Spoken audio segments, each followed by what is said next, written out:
নমস্কার বন্ধুরা, বৃন্দার রান্নাঘরে আপনাদের সবাইকে স্বাগত। সামনেই দুর্গাপুজো, তাই পুজো স্পেশাল কিছু রেসিপি আপনাদের সাথে শেয়ার করব। আজ আমি রাধাবল্লভী বানাবো।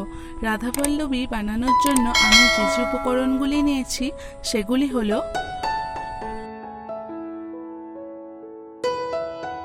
2 কাপ ময়দা, অর্ধেক কাপ বিউলির ডাল নিয়ে কমপক্ষে 5 ঘন্টা জলে ভিজিয়ে আমি জল ঝরিয়ে নিয়েছি, স্বাদ মতো লবণ, 2 চামচ চিনি, আদা বাটা হাফ চা চামচ, সামান্য হিং নেব, গোটা মৌরি হাফ চামচ, গোটা জিরে হাফ চামচ, 2টো শুকনো লঙ্কা, কালো জিরে আর ভাজার জন্য রিফাইন অয়েল।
দুর্গাপূজার অষ্টমীর দিন রাধাবল্লভী আমাদের বাঙালিদের কাছে খুবই প্রিয় খাবার, আর তার সাথে এই রকম নিরামিষ আলুর দম খুবই ভালো যায়।